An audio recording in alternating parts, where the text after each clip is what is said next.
Okay, so we ready to get started now? Ready. I'm ready.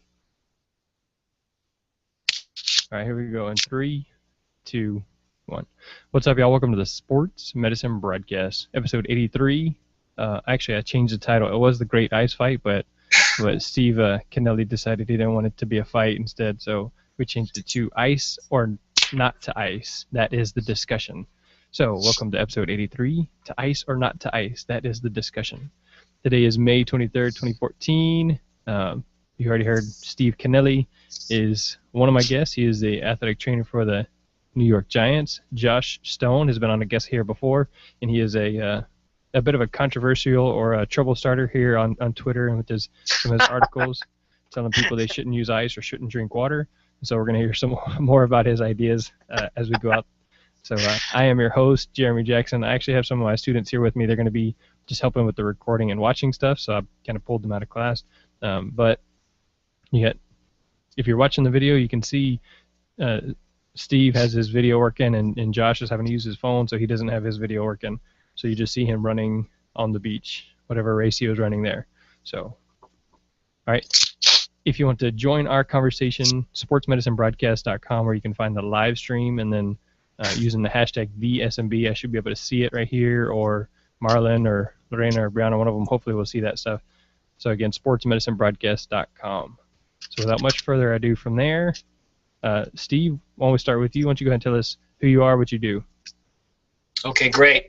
My name is Steve Kennelly. Like I said, I work for the New York Giants. I've been there for quite some time, going on 23 years now, and it's just a great organization and great place to work. So I really feel fortunate to be part of a wonderful organization like the Giants. Prior to that, I worked on every level, including the clinic, high school, and college levels. And my current title is Assistant Head Athletic Trainer. Recently, I formed a separate kind of company just because I try to challenge myself a little bit more, and kind of a consulting type of service, and also provide some athletic development reconditioning to athletes in this local area. Again, on a part-time basis, and so I've joined the Twitter ranks and put myself out there a little bit more than I'm used to, and wind up on this show. So I'd like to thank you very much, Jeremy, for advancing the profession of athletic training, and I think you're doing an admirable job with these type of shows, so appreciate you having me on. Sure thing. All right, so we're going to come back to your little side job, and I have a couple of questions about that later. Yeah, I'd just like to point out that my views here today are my views and don't necessarily represent those of the New York Giants. These are strictly mine. Although some might be shared, these are entirely my views. Thanks. All right, just for the record. All right, so Josh, why don't you go ahead and tell us who you are and what you do? I am a certified athletic trainer. I work at Human Kinetics, where I play the role, I guess, of a geek, where I get to read research and work with leading authors across the field and experts such as Steve, and the creation of textbooks that we find in higher education. That is my primary role here, and I work with them through all phases of the book, from concept to design to revising manuscript and whatnot. Prior to this, I did a lot of research with the National Academy of Sports Medicine under the direction of Mike Clark, and I also spent several years in the clinical setting working with Division I athletes down to the high school level, Olympic athletes. After I got out of the clinical setting, I got to a point where I just started thinking a little bit more and applying and looking at research. And I don't like to consider myself a fire starter or a controversial person. I just like to bring light and ask, and have athletic trainers ask why, and understand whether you decide to use ice, not to ice, or whether you agree with some of the things I say or don't say. I'm not here to tell you I'm right or wrong. I'm just asking individuals to think about it, about possibilities. All right, that works for me. And so that's obviously the main topic that we wanted to talk about was the ice, because I think it was last year where I talked to Josh and Ryan Wantz about Wantz. I forget how to pronounce it. Wantz.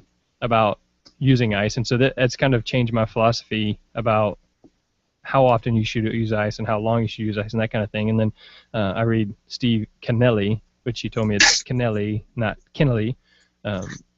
That's correct. My dad was proud of you. And so I read his blog post about, it's kind of a more of an individual decision, and if this is what the athlete believes works, and then that's what we should go with, and not just bowing to whatever they think, but knowing that it may or may not be giving the actual physical effect, but the psychological effect is probably greater. And so that's kind of the understanding I took from there. So it's an interesting perspective from two guys that I think are doing really great things. And so I really want to open up the conversation really for you guys, and then if I have a question, I'll throw it in there. But why don't you guys just go ahead? Can I start for a minute? Can I start for just one thing? Let me just reiterate what you're saying, that most everything of what I do is science-based. And I have a lot of respect for what Josh is doing and the work that he's done. And, I believe in ice.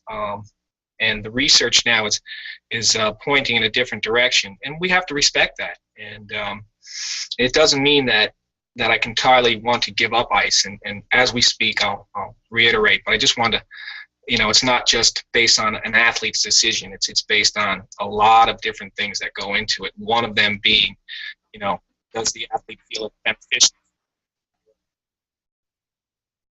in whatever we're treating at that present time? So most everything we do is science-based, and it's also based on the art, how we apply it on an individual basis. So that's my personal feeling. You have to kind of blend the two.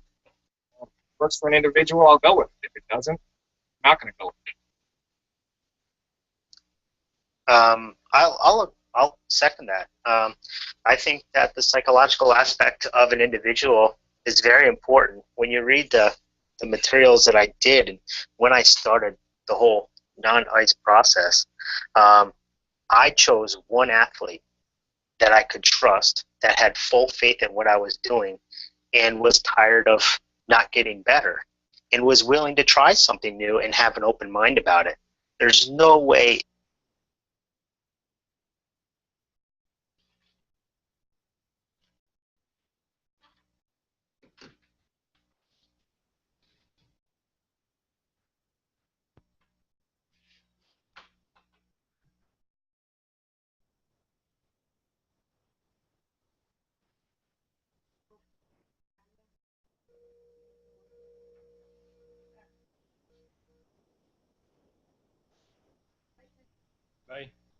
Okay, so if you are listening live, and I know it's recording on Google Plus and all the other things, I'll have to cut this out later, but the computer just said Skype stopped working. So I'm going to call these guys back and see if we can go from there.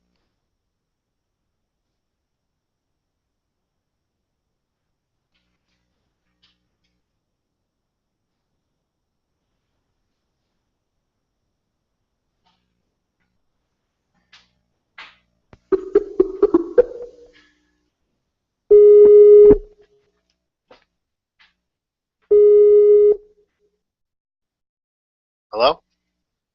Hello? Josh? Yes. Yeah, I don't know what happened. Yeah, my computer said Skype stopped working. So. Oh, sorry about that. Yeah, I was wondering why I just went silent for a minute. All right, Steve, are you there? Steve?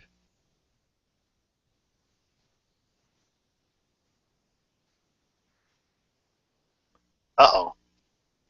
I was just making a great point, too. Of course. Those are always the times that it stops. So, all right, so I think I'm going to, all right, so his is doing something here.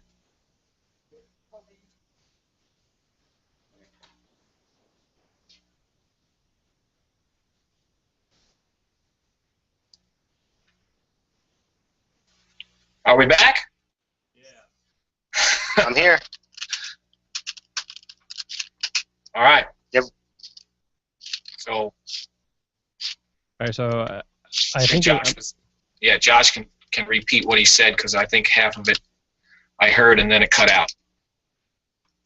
Yeah, I don't know where I got to, or what cut off, but basically I was saying, that I think the psychological component plays a big role. It plays a much larger role than one would anticipate. I do not think that we should allow athletes to dictate what is proper and what is not proper. But if we're going to go out on a limb and try something, we have to be cognizant with who are the psychological profile of that athlete. And when I tried this out for the first time, I chose one athlete who was open, receptive, and willing to do anything they could do to get better. And from there, I allowed it to grow organically. And what I was finishing off with saying is that I would never apply a no ice concept cold turkey to an entire team. I would allow it to grow organically from one athlete to the next. And I would agree with that. Go ahead. One thing I must say, though, and I know this is not designed to be a fight, that anything that Steve says is completely wrong, because I'm a Redskins fan, huge Redskins fan, and we know Giants fans those who work there are off. So no, I'm just teasing. Well, I had to get it in. I think we've had their number a little bit, right? A little more than they've had ours, but that's why you play the games, right? It's all good. I appreciate that. Yeah, well, you guys are battling with the name change now, so we'll see where that goes. I know. I got a bigger problem. Sorry to take that off course. Go ahead. No, that's all right. You can hear it all the time. But yeah, and I agree with what you are saying in that we just don't apply it because the athlete wants to apply it. To me, it has to have some kind of physiological basis. Most of the time I apply ice is in the acute setting, and especially post-operatively.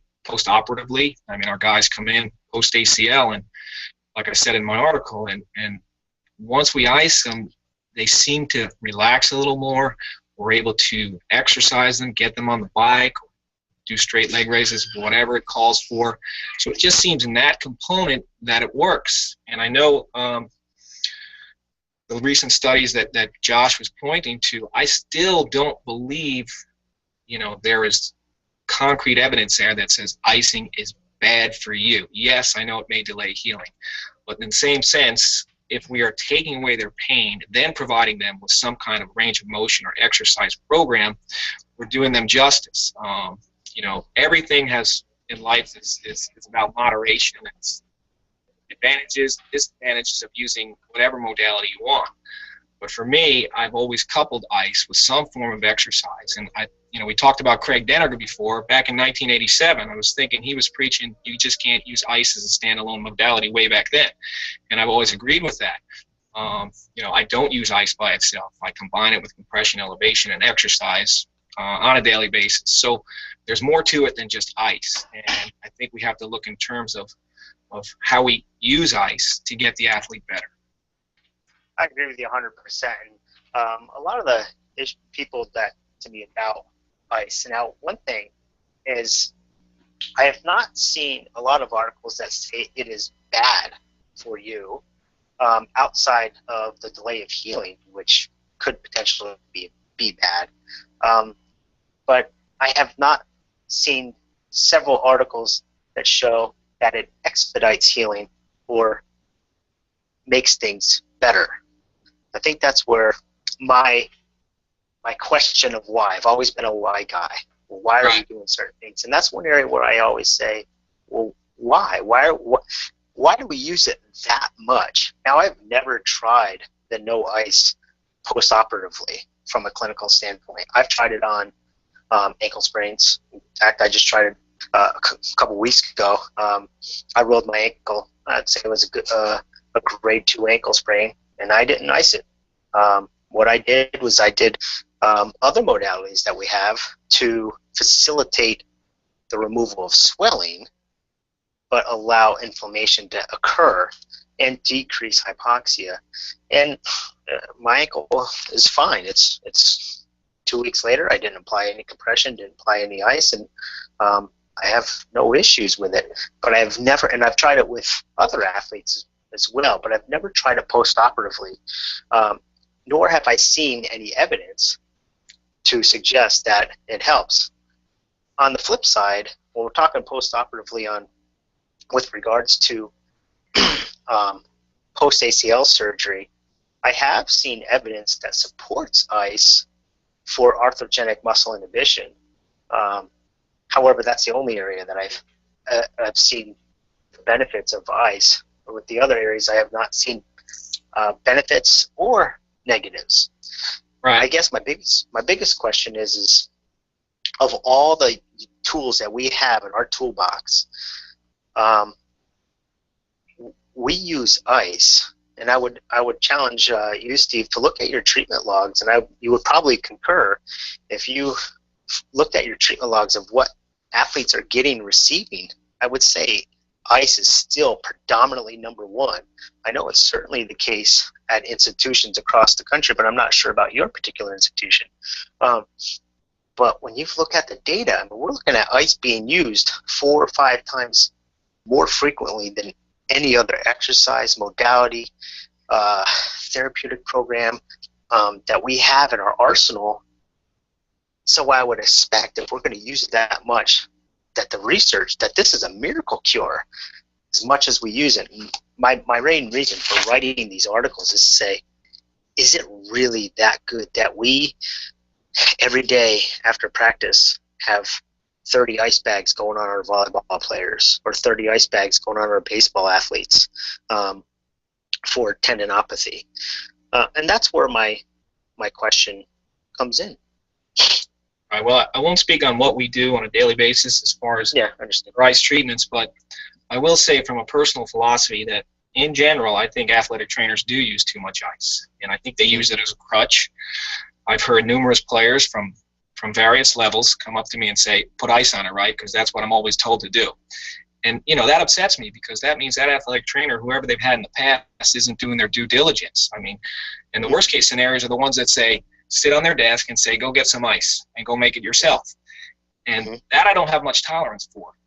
But as far as a modality, again, I use it as part of a toolbox and for the right situation at the right time. Mostly in acute injuries. I've become not really a big post-practice ice person myself, although yes, we still do it. So I think it's more on an individual basis for me, like I reiterated before, in that every modality has to have its purpose. I don't see a benefit either psychologically or physiologically. The psychological can increase the physiological, in my opinion.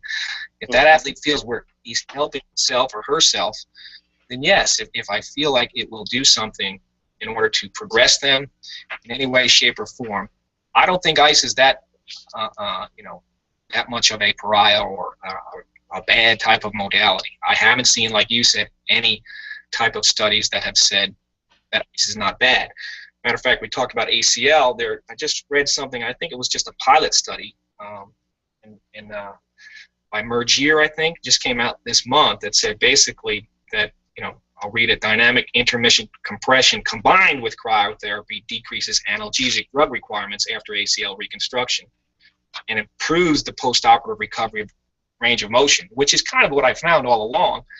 And if, our goal, my goal, has always been if we can get them off the pain medicine as soon as possible, that is doing them a lot better than staying on pain medicine. And if we can do it with ice and limit their pain and let them sleep a little bit better at night, those kind of things that will definitely affect the rehabilitation, I'm okay for it. If it delays healing a little bit, well, I'm looking at the big picture. I'm thinking 9 months, 6 to 9 months in a rehabilitation. If we ice early on, how much are we really affecting that? We're not stopping, and you can, chime in. Are we really stopping that inflammatory response? Or are we delaying it? And again, they have so much swelling and so much edema. And how much are we really delaying? Because again, as we know, inflammation or chronic inflammation can degrade the joint. It can cause instability. It can shut down muscles. So if we can limit that, and again, it's a controversial topic, and I still believe, ice is valuable for that secondary hypoxic tissue response, then I'm going to do it. And but then again, I'm not just put ice on it, put ice on it, put ice on it. I use a lot of different modalities. I use a lot of different exercises. We couple it, combine it, and go from there.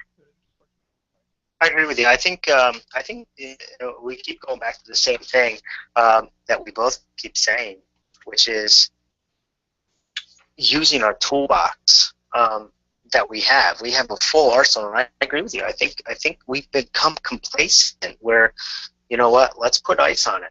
You have a patellar tendinopathy or a shoulder impingement issue, and every day you come in and get an ice, and we're not working on other things to address the issue.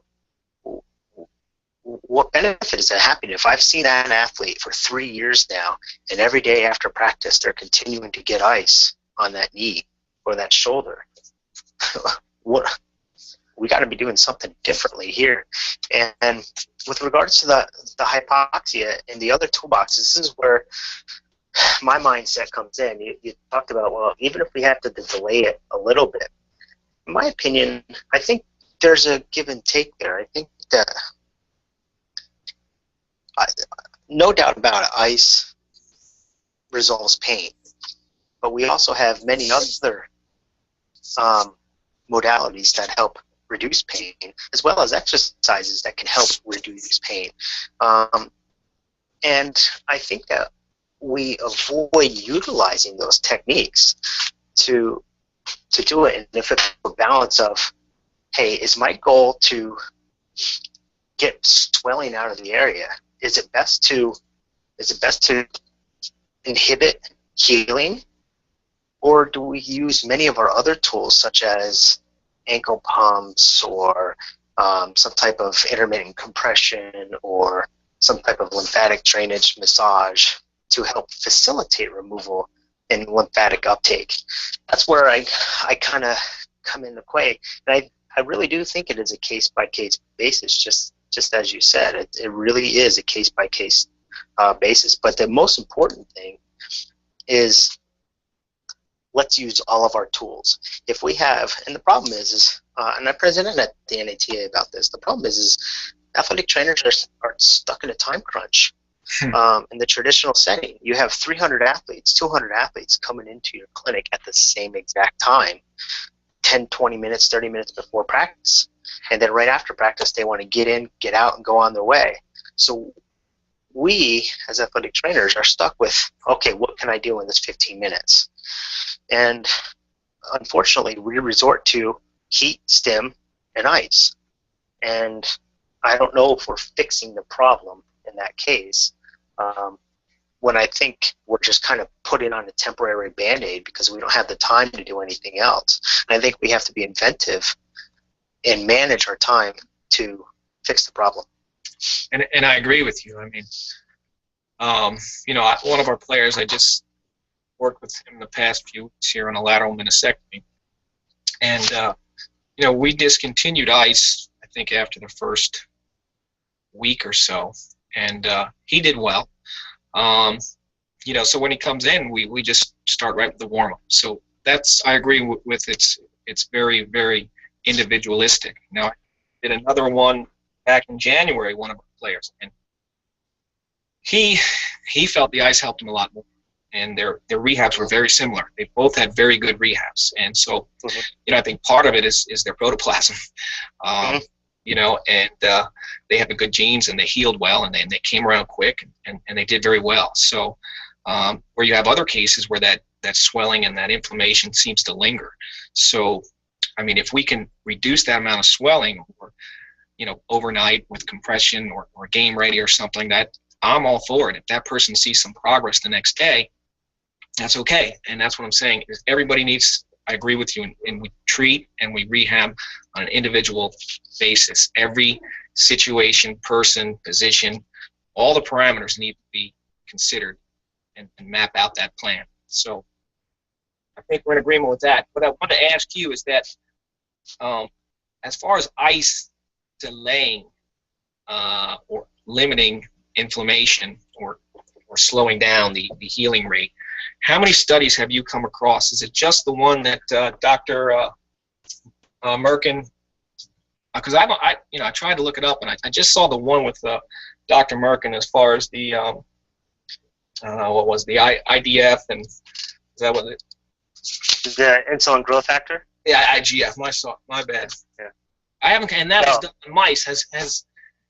And I don't discount animal studies at all, but has there anything out there, because I hadn't found it, that shows that in human tissue? Well, number one, I think first off, the story from Dr. Birkin, he provides little scientific evidence that is relevant. I just thought it was interesting that the guy who coined the term is now going back. The articles that he provided have very little scientific efficacy, in my opinion. That's what I had surmised myself. Yeah, but that's not. There's been a lot of articles, but one, and fairly recently, the NATA position statements. The NATA, when they do these position statements, Doug Cass and his crew spend 4 or 5 years digging through meta-analyses and systematic lit reviews. And I think in randomized control trials, that's the evidence we need to look at, not mice studies and laboratory studies. We need to look at RCTs, systematic lit reviews, and meta-analyses. But when you look at the position statements by ACSM or AMA or NATA, they go through years and years of data and select only the highest quality studies in order to come up with position stands as an organization. And the NATA produced a study on the position stance for management of ankle sprains. And they went through and they combed through all the data, range of motion, therapeutic exercise, cryotherapy, everything you can think of. And they rated the data. How good does this work? And every single item that was related to cryotherapy and their entire position statement was rated a C, the worst evidence to support it. And every single item that talked about load, range of motion, and exercise was an A or a B. And we're looking at, these are not mice studies, they're not lab studies. Those will be eliminated from this talk. These are systematic lit reviews, meta-analyses, and randomized controlled trials that help our clinical decision making. That's just one particular study. But, Craig Deniger, his partner Mick Johnson has also been doing a lot of work on cell differentiation, progenitor cells, and manipulation of cells, and how that is what's really changing. The gene regulation is what's happening. There was a Cochrane review in the database for cryotherapy of nonspecific neck pain back in 2013 by William and I can't say the guy's name, Sirkananian or something like that. Hubbard did a systematic lit review way back in 2004 on cryotherapy. There's been a lot, and there's number one, there's been a lot of randomized control trials, but systematic lit reviews is where the real meat potatoes comes from. That was the Hubbard and Deniger. They did a systematic lit review. I read that one. Getting back to just the NATA position statement, which I did go over, in all fairness, cryotherapy was graded a C, but so was thermotherapy in the acute and subacute, as well as electric stim, and I believe that was just for swelling. So all the modalities in that lit review were graded C, not just ice. And then and I love it. And I know you're not a modality guy, but I just wanted to point that out. So in all fairness to you as well, I know you're not a modality guy, but to just throw cryotherapy in there, you have, in my opinion, you just need to add the other two components, the modalities that were listed. And then it's funny because, yes, functional rehab, which we all agree on, is the number one priority to get athletes better. And balance training were listed as A's. And then they listed range of motion, flexibility, strength, and joint mobilization all as B's. So in my opinion, it's a combination of everything. And A, B, C, that's the order actually I'd probably include range of motion, strength, and flexibility as an A myself. But that's the kind of, looking at that's kind of how I address my rehab or my treatment protocols. Very limited or more limited modality use, much more exercise-induced treatment programs. But I think that's where we need to shift to, and I think it's a management of that time that we have. When we have 15 minutes of time, what are we doing in that 15 minutes? When you have 60, 70 athletes coming in at one time, wanting your time, what do you do in that 15-minute time frame? Do you give them the C-rated modality, or do you find something to treat the underlying cause? And that's the issue at hand here, in my opinion. Yeah, and I would definitely agree. What do you do in a situation where, and I'm just throwing it out there, you use a lot of exercise and range of motion. We're trying to get the athlete, restore homeostasis as fast as possible. But they come in the next day with more of an infusion.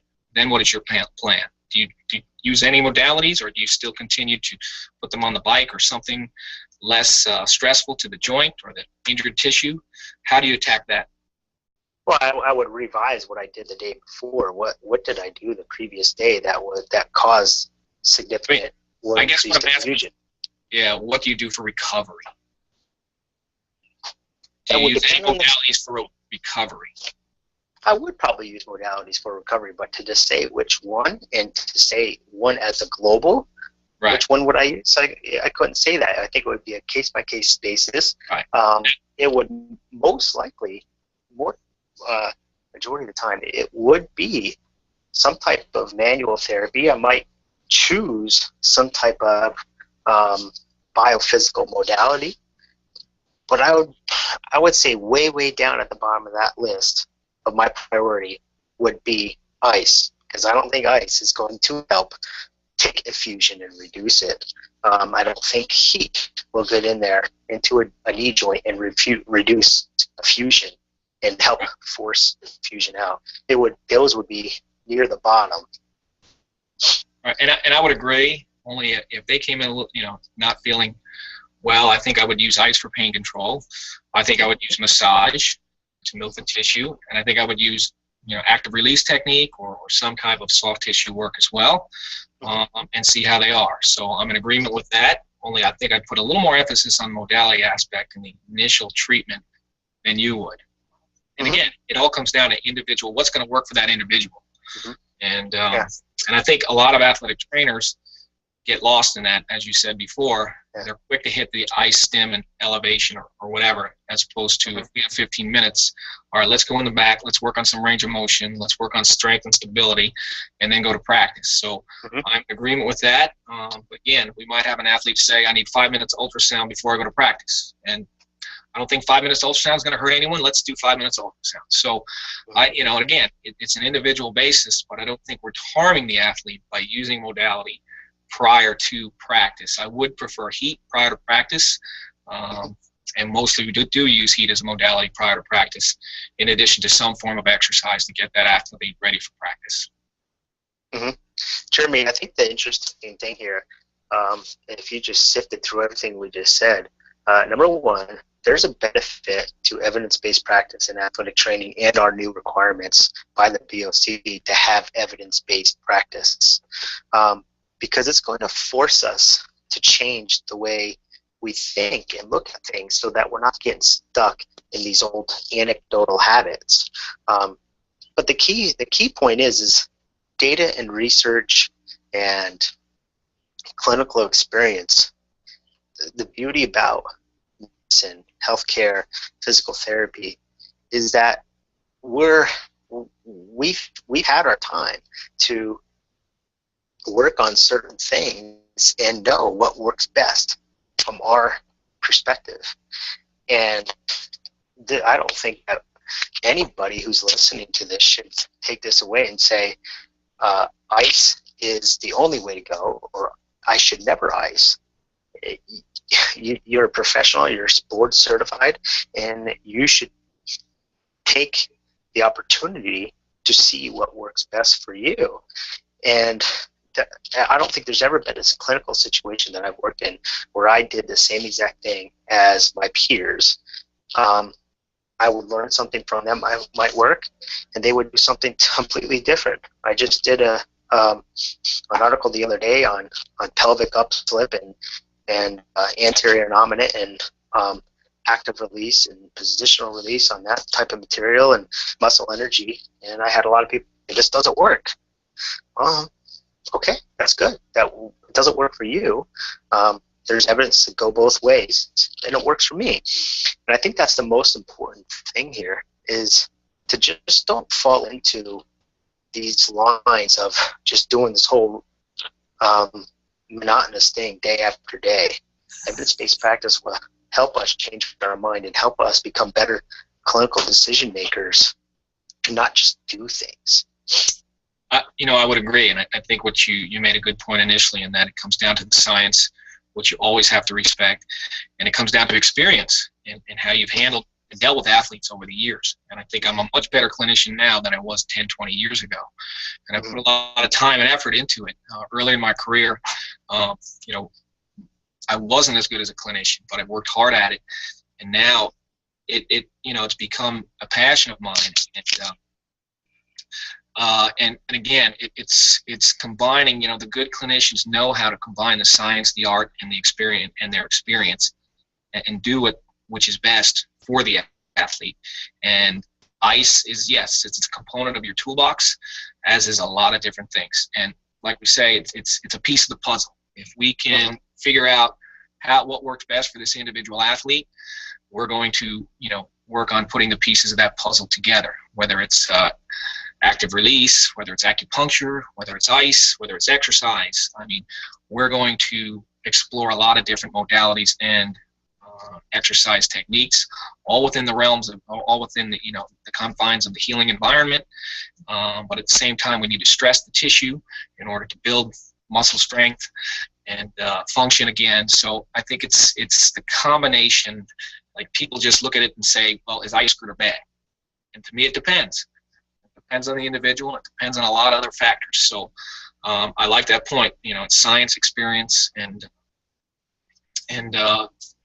doing what's right for your athlete. I mean, we have one of our coaches who's got a chronic knee, and he'll probably need a replacement soon. But the one thing he works hard in practice, and the one thing he likes to do after practice is ice, because he said it makes his leg feel so much better after he ices. So who might argue that, nope, I can't put ice on you? Yeah, we're going to put ice on you because it makes you feel better. And the next day you can come in and walk. And so, again, it all comes down to the individual and the treatment program. Yeah, you mentioned something about becoming a better clinician. Ironically enough, I became a better clinician when I got out of the traditional sense and I had time to sit back and look at the evidence and apply it to individual cases. When I was bombarded with athletes all the time, I never had the time to say, hey, let me spend a half hour, 45 minutes with you before and after practice to see if this works for the next 3 or 4 weeks when you have a bunch of other athletes knocking on your door. So ironically, me stepping out of the clinical practice and getting more into the research mode and doing consultation and working as a clinician on the side, I think made me better because it allowed me to focus on one person at a time. And I just think I applaud athletic trainers like yourself. There's an athletic trainer here at the University of Illinois who is absolutely phenomenal. And I respect, because I know what that university setting is like. I know he's busy, but he has the ability to apply new things all the time and not get stuck in the mundane, anecdotal ways that we've always treated. Right. And, my world, I'm very fortunate in that we have anywhere from 60 to 100 athletes, and we have 4 full-time athletic trainers on staff, plus 1 full-time, what we call like a year-long assistant. And during the season, we have additional help, where we have another PT/ATC come in, because what we've evolved to, and I can speak in generalities, obviously, is that players require a lot more one-on-one time, and they deserve that one-on-one time. So we spend a lot of our time in manual therapy, spend a lot of our time working in range of motion, strength, and overall function, one-on-one, one-on-two, because we don't have 300-400 athletes coming in the athletic training room. And I, for one, I am very, very grateful for that. So we do have time to spend one-on-one with our guys, especially in the off season, and so that we can see it. So I can relate to what you're saying as well.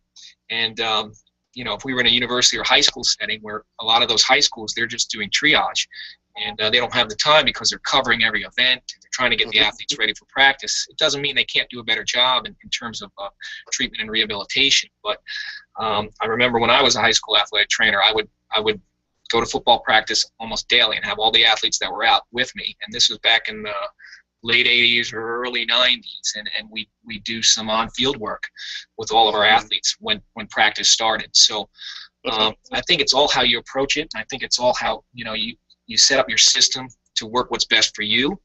But I think you have to look at the whole package and not just the individual modality. I agree. Yeah, I agree 100%. Well, that's good. This was easy, right? Yeah. Yeah. I mean, I'll be honest. I was looking at your, overall at your blogs, and I was very impressed. And I'm just a rookie at this, and I'm just trying to get some things going. So I'm a little, just kind of feeling my way through. So when you asked me to do this, I was a little hesitant, but at the same time, I wanted to get my voice out there, and I wanted to, just let the public out there know what I do and what I believe in. And to me, again, you look at the big picture, and it comes down to common sense too. I mean, I don't think people.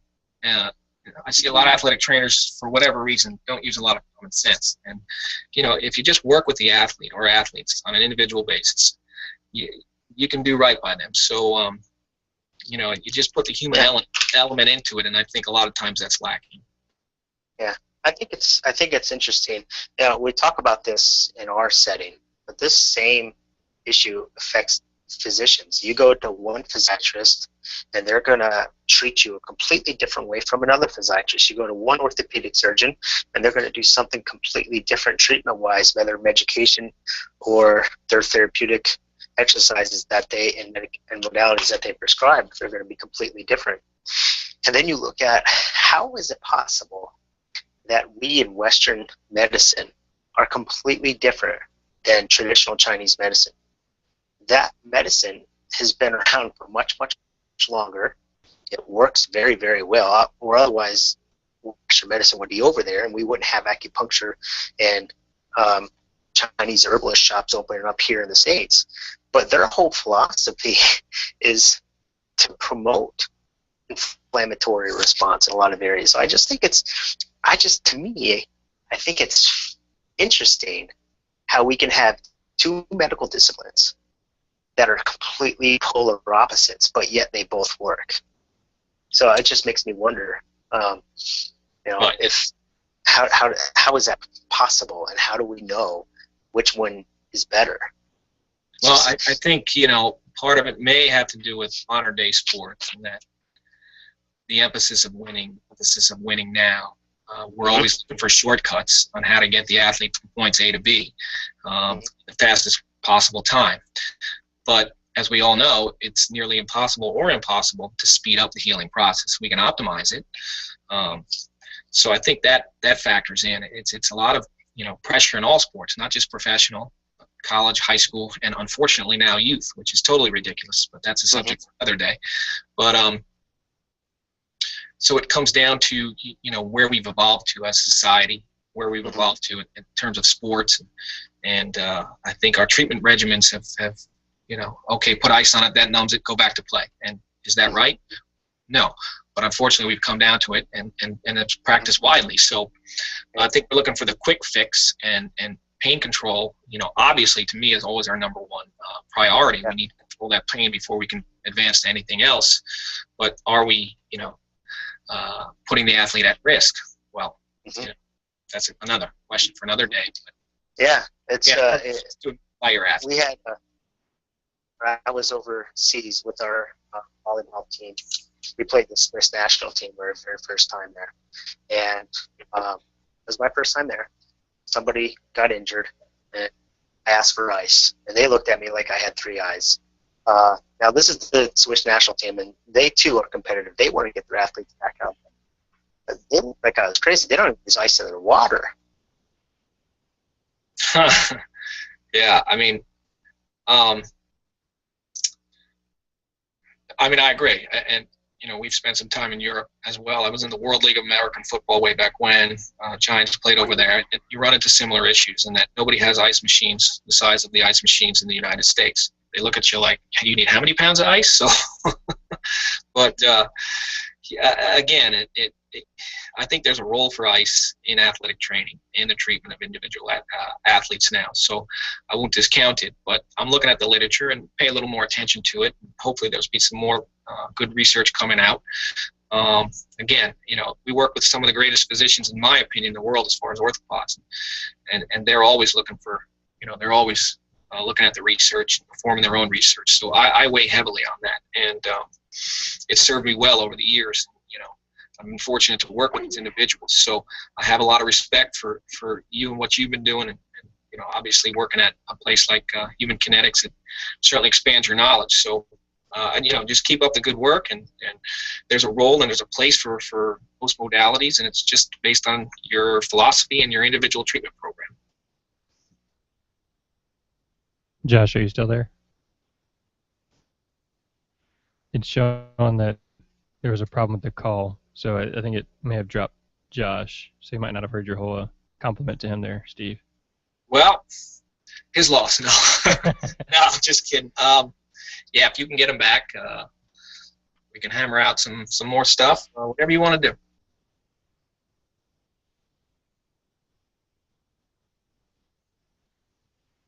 It's okay. Well, it says it's trying to get him back, so while he's doing that, tell me a little bit more about your side job, the thing you started, and it's Kennelly.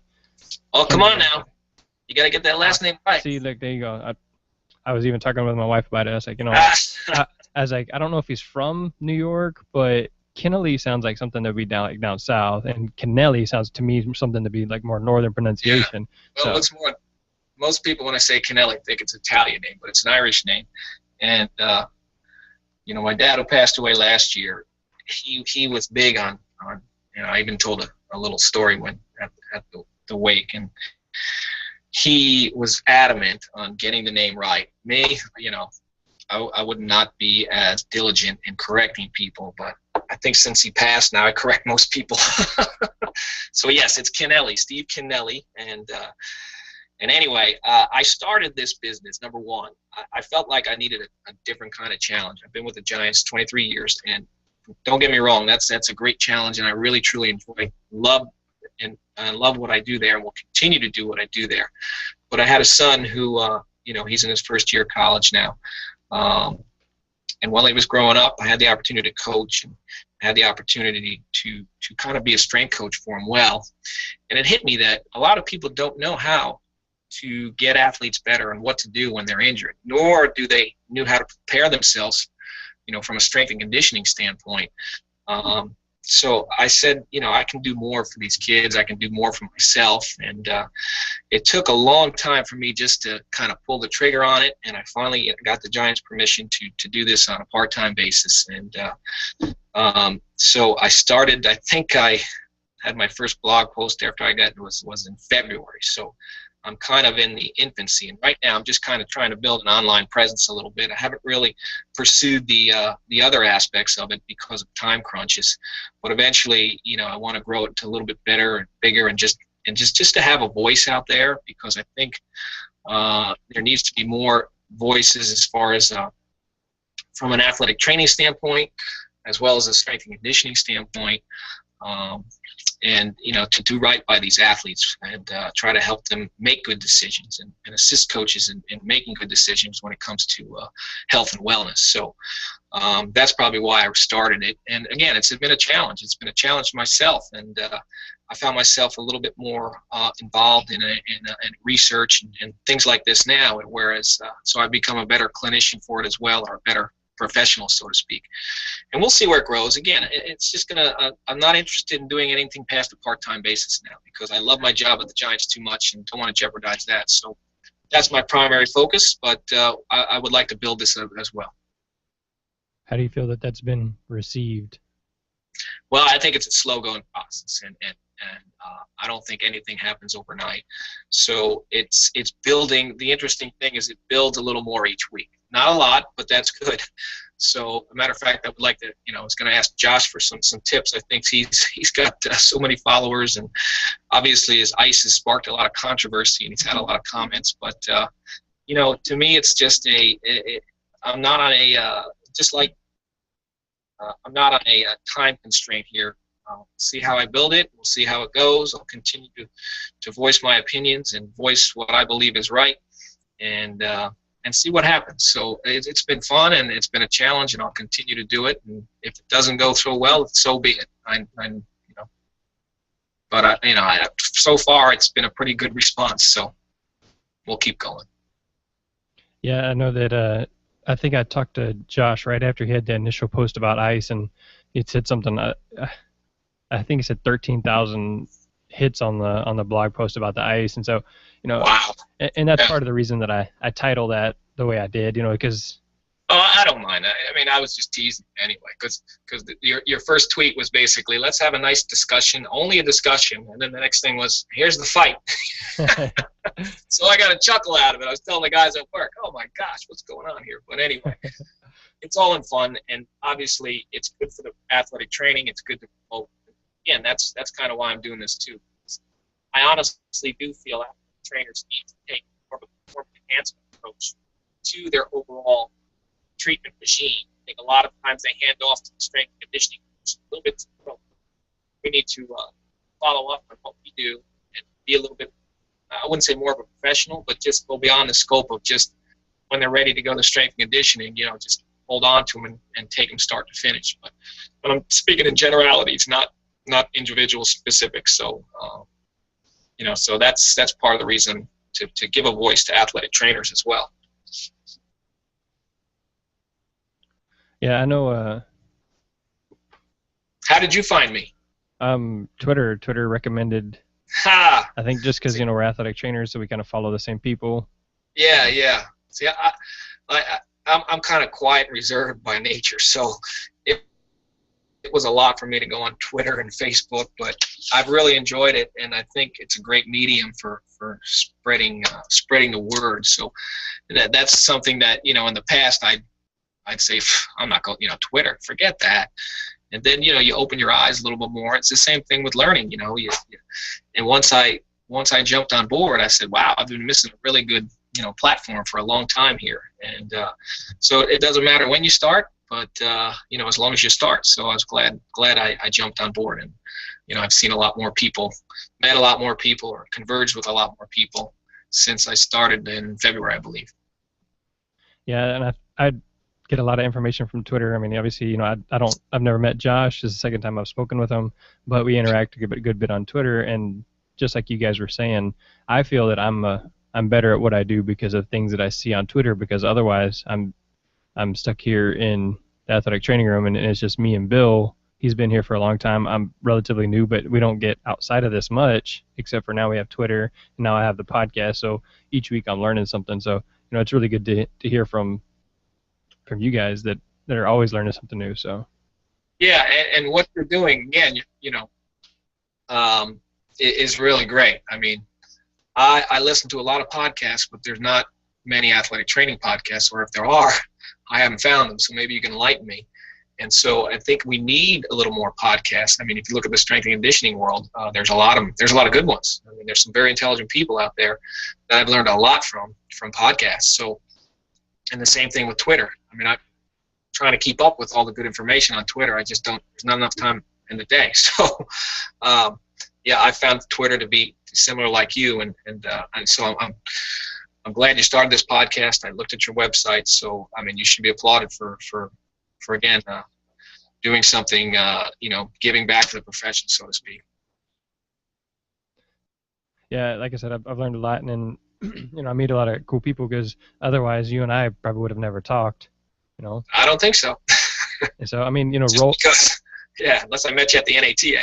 Yeah, and I know Roland Ramirez came over here. Do you know Roland from the Texans? Yes, Roland is a good man. He does a lot of good work for the PFAS, Professional Football Athletic Trainers Society. Good man. And Jeff Kaplan, the head athletic trainer, is a friend of mine. So they're a really good staff down there. And but I know Roland pretty well. Yeah, I think everybody. Right. Go ahead. I'm sorry. I say everybody that I mentioned Roland to, they're like, oh man, I love Roland. Roland's he's real sharp, on physical therapy stuff. He's right there at the front. He always knows what to do. So it's been cool to be able to have him on here. And then we got to talk some about his DS2 platform that he created because he saw a need. So. Yeah, rolling is good. And that, that's, I think that's, you hit it on the head. You see a need, and you challenge yourself, step out of your comfort zone, and you feel better and make a difference. It's all good. All right, so I don't know. We've tried to call Josh a couple of times, and I'm not sure what's going on there.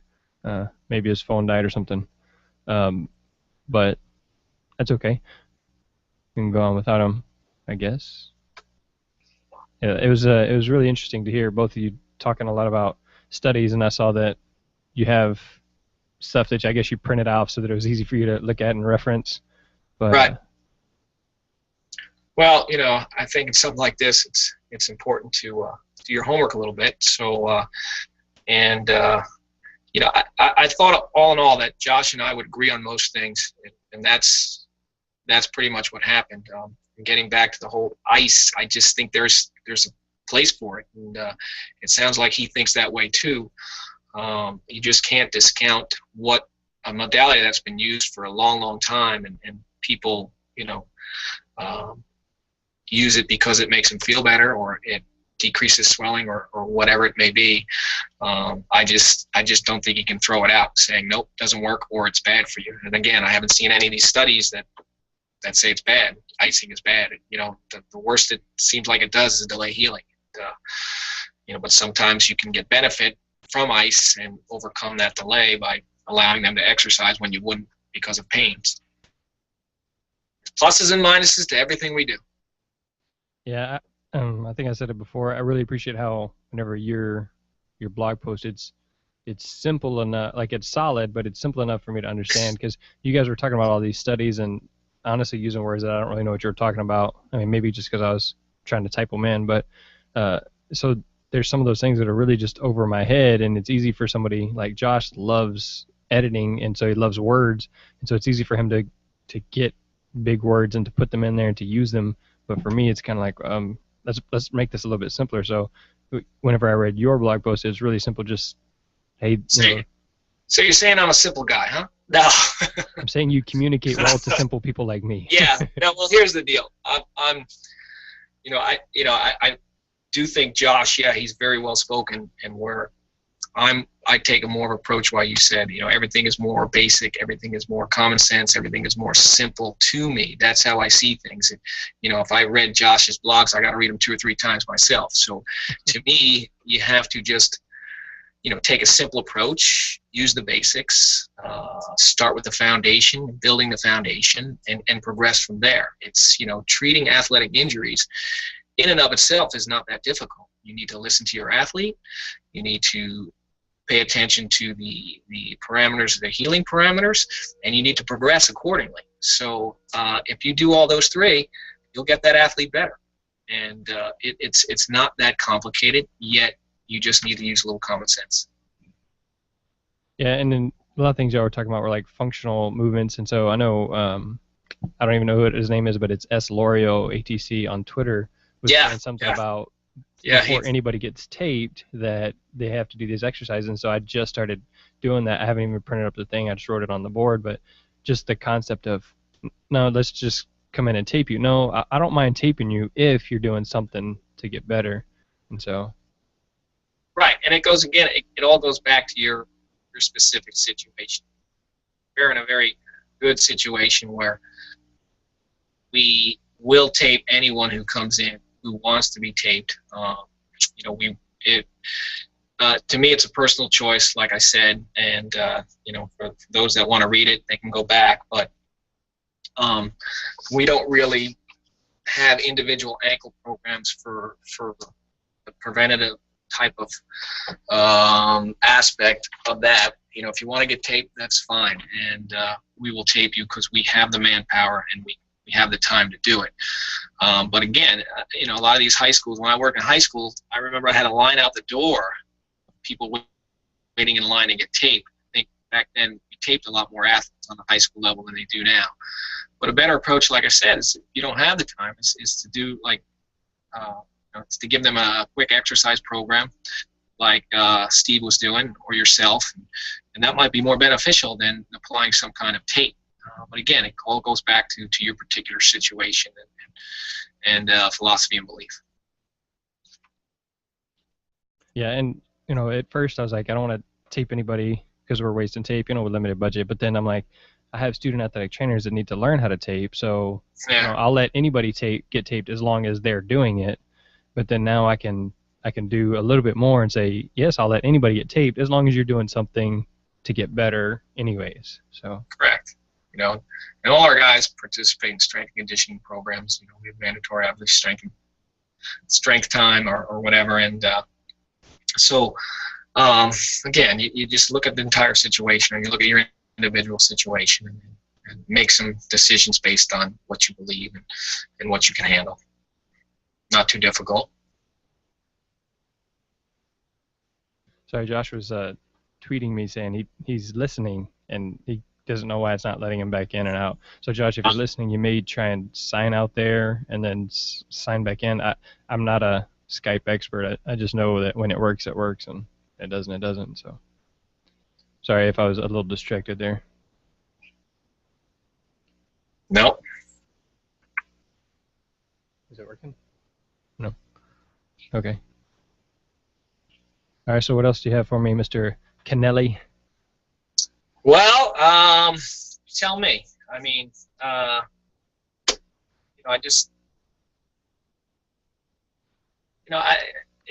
my personal philosophy is that, number one, you have to show empathy towards the athletes you're treating. You have to care for the athletes you're treating.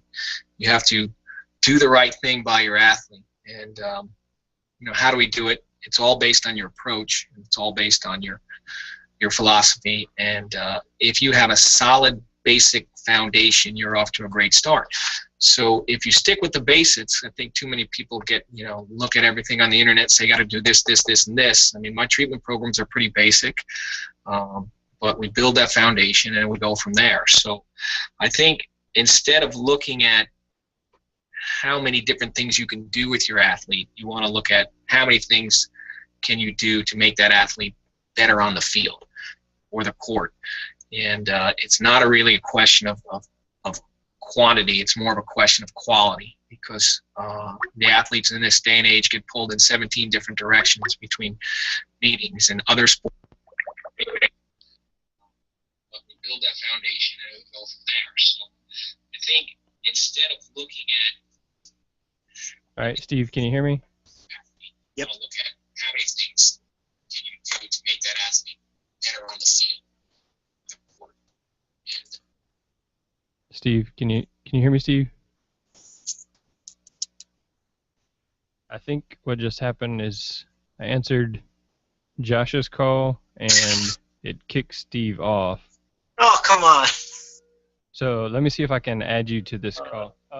Actually, do you have Steve's thing? Let me see. It's not a really question.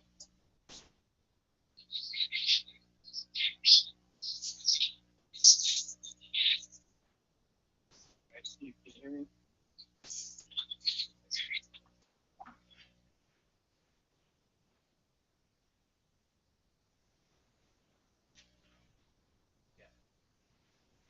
Okay, so if you're listening live, Steve, if you can hear me, we're trying to add Josh back in. And let's see. We're going to see what's happening.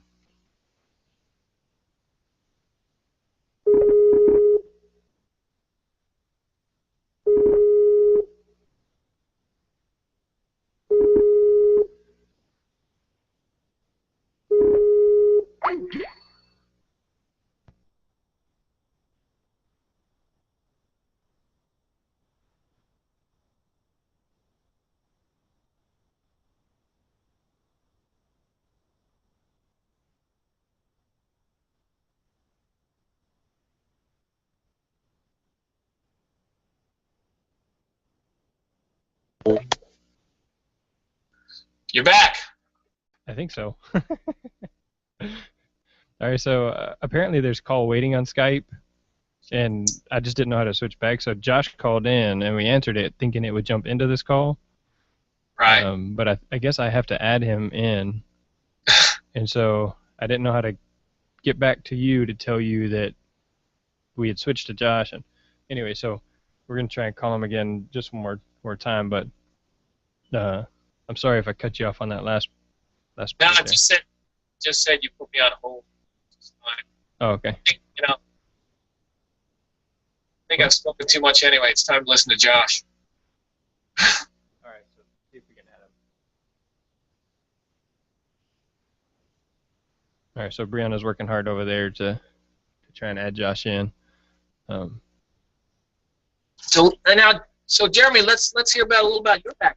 Heard our background. I don't know anything about you other than you're working at a high school in Texas. That's about it. I mean, I am married to my beautiful wife Sarah, and I believe she's listening. Hi, Sarah.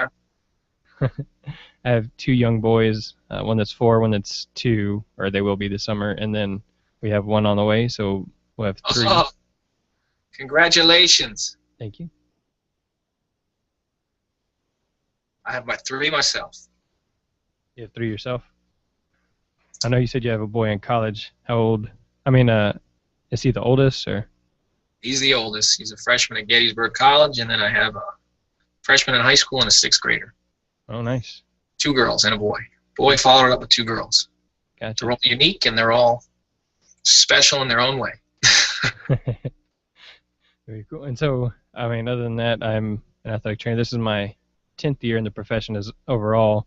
I graduated from Houston Baptist University.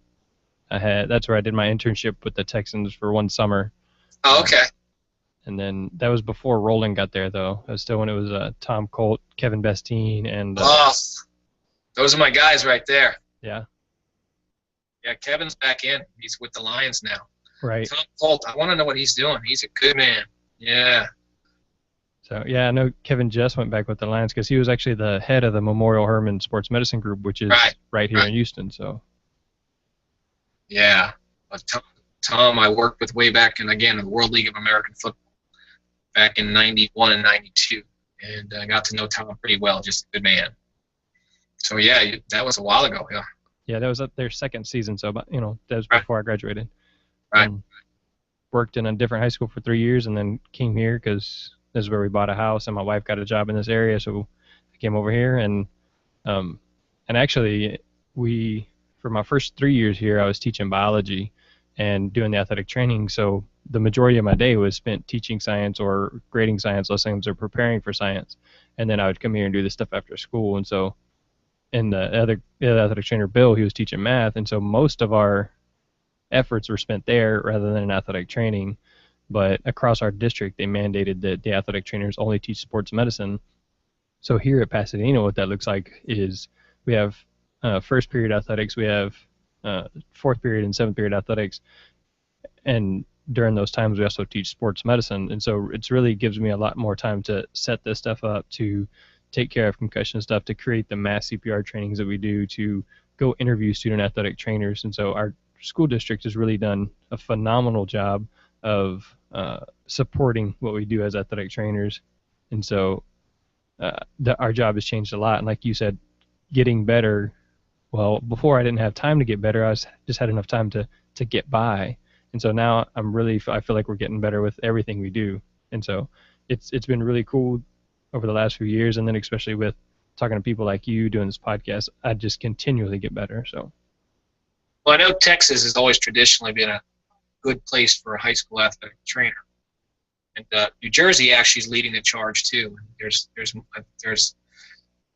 I don't know the percentage, but a bunch of schools full-time athletic trainers, and it's been that way for a long time. So obviously the push to have every high school have an athletic trainer is a wonderful thing, and hopefully they can achieve that. But I really love my time at the high school, and I spent 4 years.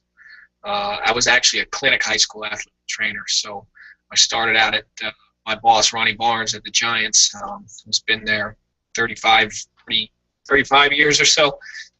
Wonderful guy to work for. I started out in his clinic, and I was doing clinic half the day and high school the other half. So you really, get a good appreciation for treatments and working with the kids, and it was the coaches were great. So I really enjoyed my time there, and I always had a goal of working with the big club, Giants, after about 5 years in the clinic, I finally realized that. So life has been good. I can't complain. So that's interesting. Typically, from what I can gather, people don't go from high schools up to the professionals. Usually they'll start off in a college or start off as an intern and then kind of work their way in through there. But what did you do after the high school? Well, basically, I got my degree at I got my master's degree at University of Virginia, and then I started working at a sports medicine center in Washington, D.C., and part of it was working at the Bullets at the time that are now the Wizards, Capitals a little bit, which is the hockey team, obviously. And a friend of mine told me that Ronnie Barnes was open place, and so they were looking for an athletic trainer, and I applied to it and got the job. Worked there for about five years and worked at the high school, but I also at that time worked with the Arena Football League and the World League of American Football, so I got additional experience that way to supplement my football type of experience, and so that really helped me. And he never promised me the job, but when he did have an opening, I was given that job, and I'm still there, so obviously it's worked out. And I was actually going to physical therapy school. I applied and had to start classes in a few days, and he hired me and made the decision, this is what I always wanted to do, and I stayed. So yeah, I did go back and get additional football experience, both in the Arena League, World League of American Football, before I joined on. But I'd also helped out in training camps with the Giants whenever I could, prior to me being hired. But it's been a nice run, and I feel fortunate to work for such a great organization. And I'm from the area, so is my wife, so it's really worked out well. Very cool. Yeah, and like I was telling Roland when he was here, I always dreamed of working in the pros, but then whenever I had my internship, I got to realize that it's not what you think, because foolishly I thought that, oh yeah, they only have 16 games, they only have about 20 weeks, they only work about half the year. So, yeah. Yeah. And so, when you get that and you realize, 100 hours a week during training camp is something that's easily done. And then, Roland was talking about how you have to go to Indianapolis for the combine, you have to do all these physicals, you have to do all this paperwork, you're always there with rehab, and it's just like, whoa, that's really just not what I was expecting. And so, it's good that you guys have 4 full-time. They had 3 when I was with the Texans. I'm not sure what they have right now. So. Yeah, well, you need a good support team, and my family's an excellent support team, starting with my wife Rita and my son Ryan and Leah and Mary, my daughter. So like you said, it's been a blessing that they've been there for me, because yes, I've missed holidays, we've missed birthdays, we've missed a bunch of different things, because during the season people don't understand it's a 7-day-a-week job, and it's you're there 10 to 12 to 14 hours a day, and training camp, as you know, can be 16-hour days. So it's a big time commitment, but it goes back to, if you love what you're doing, the days go by pretty quick. I mean, there's days like any other day where it's like, oh gosh, I just want to go home. But for the most part, I wouldn't change a thing of what happened to me in my professional career. So again, it's just. I mean, I feel good doing what I'm doing, and I'm going to ride it out as long as I can, and we'll see. But in the meantime, I felt a little tug from a personal level to start something on my own and build something as I've never done that before. So that just to challenge myself, and it's been fun so far, but it's been a lot more work than I thought. So, and I'm just starting, so I appreciate it. Yeah, and it'd be nice if we could get Josh back on. She's going to try again, and then he could give you some of that ideas for how to kind of build that. And obviously you could start. We can't get to it, I understand, but I see his picture up there, but I don't see him connected. Yeah, like I said, when you asked me for this Skype interview, I was like, well, I got to set up a Skype account because it's all new to me. But we seem to get this running.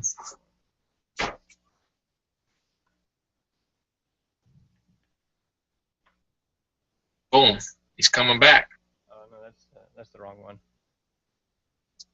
He said that account doesn't work, so remove him from.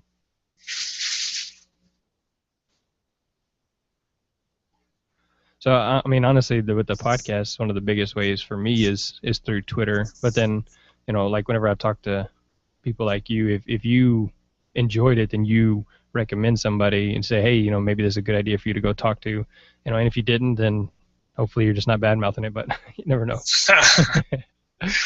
Yeah, well, let me let you know. It's one thing, as you progress through your life and your profession, you meet more and more people. So let me see if I can help you out in that sense and reach out to a few people and go from there.